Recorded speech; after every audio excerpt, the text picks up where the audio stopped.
Hey you guys, it's Ro here in my home office, and this is where I construct the emails. And by the way, thanks for letting me into your inbox. It means the world to me. So on Tuesday, I sent an email about getting shit done. You guys remember? I shared with you my little anecdote about how I leave my empty coffee cups in the passenger seat footwell of my car and my daughter notices.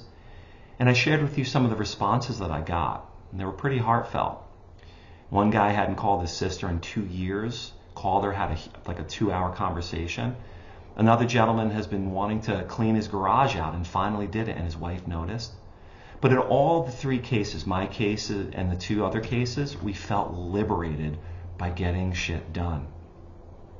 On Wednesday, I sent an email and I showed you how each time you practice yoga, you're going through an archetypal journey, starting from birth and ending in death, coming up to resistance and learning how to release it. And on Thursday, I promised you a 5-step process, essentially, that's going to help you let shit go. Now, guys, this is it's so simple, but as one teacher said, it's like common sense, but it's not common practice. It's so simple that it's hard. Now, the first step of this 5-step process is to identify the inner voices in your head. So, have you ever read The Untethered Soul? It's a book that circulates around the spiritual community. We're currently reading it for our student yoga study program.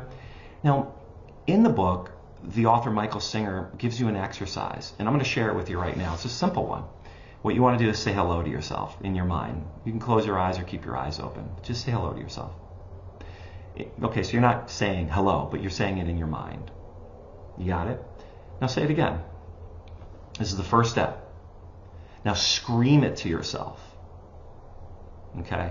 So every person I've ever worked with, and this many years later, there's been a lot, and I've taken them through this exercise, not one person has reported that they don't have an inner voice. We all do. So that's the good news.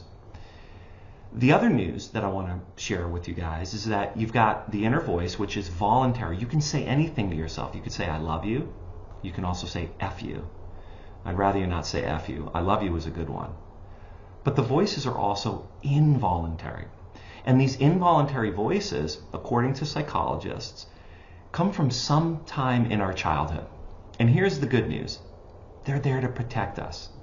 Now, I shared this with a private client the other day when we were in Warrior 2, and I was holding her for a period of time, and she put her arms down. So I said, why did you put your arms down? This isn't the hardest thing you've done. We've done this before. And she said, I have inner voices inside of me saying you can't do it. I said, stop right there.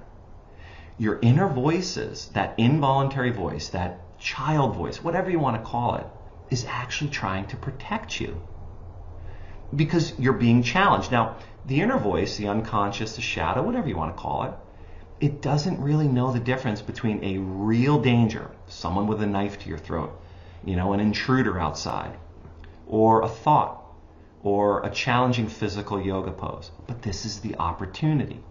So number one, I want you to write this down. I want you to write down that your voices are involuntary, okay, but they're also voluntary.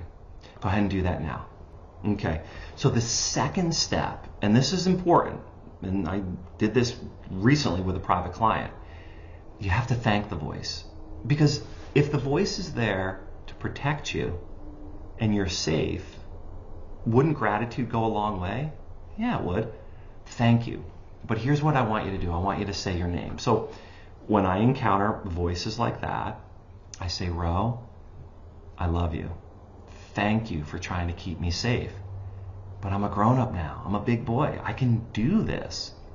So I asked my client to use her name and to speak to herself. Remember the voice? It's voluntary. So she closed her eyes and she spoke to her voice, and something incredible happened. Her face started to flush, and she started to get emotional. She started to cry a little bit.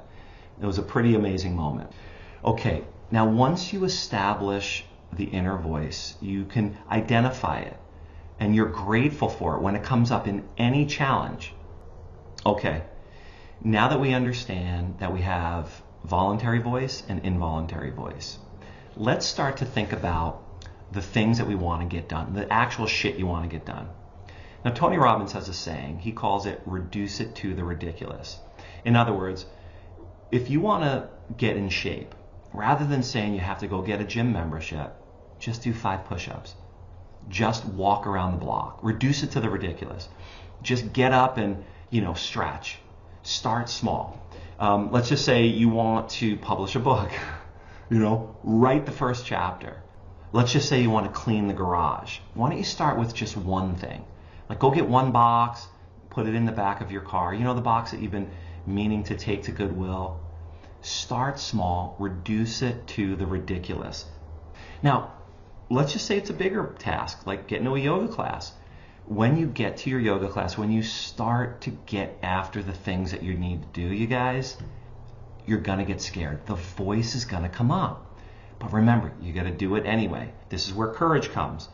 But you have a tool now. When you notice the inner voices, I can't do it, I'm not good enough, I'm too tired, I don't wanna do it. You can use your conscious voice to thank that voice trying to keep you safe.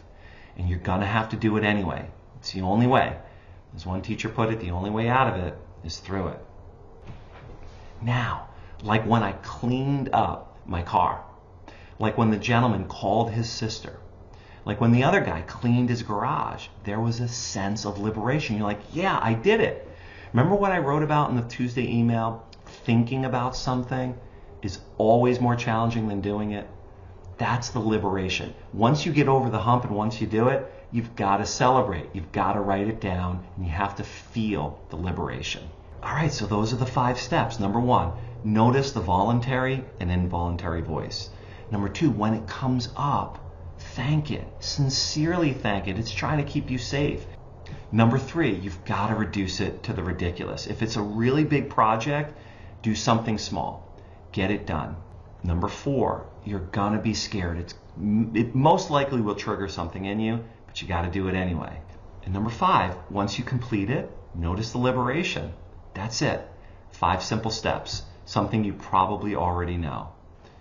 So what I want you to do is once you do those things, I want you to hit reply and let me know. I read all the responses. All right, you guys, this is Rose saying thank you so much for letting me in your inbox and letting me be your coach on this journey.